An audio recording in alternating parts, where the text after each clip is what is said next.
Hi మామ, చరిత్ర Kamakshi. ETV win వాళ్ళ ప్రొడక్ట్ అన్నప్పుడే నాకు ఒక ఐడియా అంటూ వచ్చేసింది మామ, సినిమా ఎలా ఉండబోతుంది అని. దానికి చాలా కారణాలే ఉన్నాయి. యూట్యూబ్లో వచ్చే చాలా సిరీస్ల టైప్లో ఉండే కాన్సెప్ట్లతో ఈ ప్లాట్ఫామ్ మన ముందుకు వస్తూ ఉంటుంది. ఆ ప్లాట్ఫామ్ అదృష్టమో లేక మన దురదృష్టమో రెగ్యులర్గా ప్రతి 5 కంటెంట్స్కి ఒక 2 ప్రోడక్ట్లు మాత్రం వర్కౌట్ అవుతూ ఉంటాయి మామ. ఆ మిగిలిన 3 కళాఖండాలను కూడా చూడవలసిన సిచ్యువేషన్ అయితే మనకి వస్తూ ఉంటుంది. ఎందుకు మరి ఈ మూవీ వాటితో పోలిస్తే ఏ సిచ్యువేషన్‌లో ఉంది? రెండింట్లో ఉందా?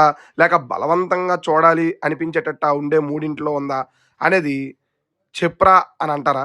అయితే ఇది నాకు నచ్చలేదని చెప్తాను మామ. 1, 2 సీన్స్ వర్కౌట్ అయ్యాయి అంతే. చాలా అంటే చాలా బోర్ కొట్టింది మామ. అభయ్ గారు హీరోగా, దివ్య శ్రీపాద గారు హీరోయిన్‌గా యాక్ట్ చేశారు. పెళ్లి పృథ్వీ గారు ఇంపార్టెంట్ రోల్‌లో యాక్ట్ చేశారు మామ. ఇప్పుడు జెప్పు, ఏంట్రా ఈ సినిమా ప్రాబ్లమ్ అంటే, ఈ సినిమాయే ప్రాబ్లమ్ మామ. బేసిక్‌గా షార్ట్ ఫిల్మ్ కాన్సెప్ట్‌తో సినిమా తీసి, దీన్ని సినిమాగా ప్రొజెక్ట్ చేయటం నాకు పెద్దగా వర్కౌట్ అవ్వలేదంటాను మామ. బేసిక్‌గా గంటన్నర సినిమా అయినా సరే, ఏదో 3 గంటలు చూసిన ఫీలింగ్ అయితే గంటన్నర సినిమా అంటే అదేంట్రా ఇంత తొందరగా అయిపోయింది, ఇంకొంతసేపు ఉంటే బావుండు కదా అని అనిపిస్తా ఉంటది. కానీ ఈ సినిమా విషయంలో ఇంకెంతసేపురా బాబు, తొందరగా ముగించండి అని అనాలనిపించింది మామ. బేసిక్‌గా అరగంటకు మించి సాగదీస్తే ల్యాగ్ అని అనిపించే కాన్సెప్ట్‌ని గంటన్నర చెప్దాం అనుకోవడమే పెద్ద మైనస్ అని చెప్తాను మామ. ఆర్టిస్ట్‌ల పెర్ఫార్మన్స్‌లు చాలా బావున్నాయి. బట్ ఆ పెర్ఫార్మన్స్‌లని ఎలివేట్ చేసే రేంజ్‌లో సీన్‌లయితే కుదరలేదు మామ. ఫస్ట్ హాఫ్ అయినా ఏదో సర్దుకుపోవచ్చు అనుకుంటే, ఎప్పుడైతే పోలీస్ స్టేషన్‌కి సినిమా షిఫ్ట్ అవుతుందో, అక్కడి నుంచి సహనానికి పరీక్ష పెట్టేస్తది మామ.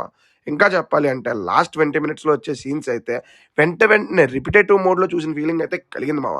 ఎందుకయ్యా ఇది అని అనాలనిపించింది. బట్ సినిమా కాన్సెప్ట్ నాకు కొంచెం కొత్తగా అనిపించింది మామ. బట్ దాని ఎగ్జిక్యూషనే దెబ్బ కొట్టేసింది. మేకింగ్ కూడా యూట్యూబ్ సీరీస్‌లు చూస్తున్న ఫీల్ అయితే కలుగుతది. అలానే చేసుంటే బావుండని కూడా నాకు అనిపించింది మామ. మంచి అప్రిషియేషన్ వచ్చేనేమో అలా చేసుంటే. ఇక సినిమా ప్లస్‌లో, మైనస్‌లో తెలుసుకునే ముందు స్టోరీలోకి వెళ్తే, అప్పుడే కొత్తగా పెళ్లి చేసుకున్న చరిత కామాక్షికి డైరెక్టర్ అవ్వాలి అనుకున్న తన భర్త వల్ల వచ్చిన సమస్యే ఈ సినిమా మెయిన్ పాయింట్ మామ. ఇక ప్లస్ పాయింట్స్ విషయానికొస్తే హీరోయిన్ పెర్ఫార్మన్స్ చాలా బావుంది మామ. కళ్ళతోనే కొన్ని సీన్స్‌లో ఆమె ఇచ్చిన పెర్ఫార్మన్స్ నాకైతే బా నచ్చింది. హీరో అభయ్ గారు కూడా బానే చేశారు. స్టార్టింగ్ ఓ 15 నిమిషాలు భలే కొత్తగా అనిపించింది. లాస్ట్ క్లైమాక్స్ కూడా పర్లేదు, వర్కౌట్ అయినట్టే అనిపించింది మామ. ఇవి తప్ప మిగతా అన్ని మైనస్‌లనే చెప్తాను మామ. వాటి గురించి కూడా వివరంగా చెప్పాలి అంటే, సినిమా ప్లే నాకు పెద్దగా వర్కౌట్ అవ్వలేదు మామ. చాలా నెమ్మదిగా, చాలా అంటే చాలా నెమ్మదిగా వెళ్తది. గట్టిగా కొడితే 20 సీన్స్ కూడా ఉండవు మామ. అందులో కూడా రిపీటెడ్ సీన్స్ వస్తున్న ఫీల్ అయితే కలుగుతది. ఇక ఒక మొగుడు పెళ్ళాం స్టోరీ అన్నట్టు మూవీ స్టార్ట్ అవుతుంది. బట్ ఇద్దరి మధ్య చెప్పుకునే రేంజ్ అయితే సీన్స్ పడవు మామ. టెక్నికల్‌గా కూడా సినిమా ఒక యూట్యూబ్ సీరీస్ చూస్తున్న ఫీలే కలిగింది నాకు. ఇలా చెప్పుకుంటూ పోతే చాలా మైనస్‌లే ఉంటాయి. ఇక్కడితో ఆపేస్తే బెటర్ అనేది నా ఫీలింగు. ఓవరాల్ నా దృష్టిలో సినిమా పరిస్థితి ఏంటి అంటే, నాకు వర్కౌట్ అవ్వలేదు మామ. ఫ్యామిలీతో చూడొచ్చా అంటే చూడొచ్చనే చెప్తాను. బట్ నా రిఫరెన్స్ లిస్ట్‌లో ఈ మూవీ ఉంటదా అంటే ఉండదు అని. నెక్స్ట్ ఇంకో మంచి రివ్యూతో మళ్ళీ కలుద్దాం. బాయ్ మామ.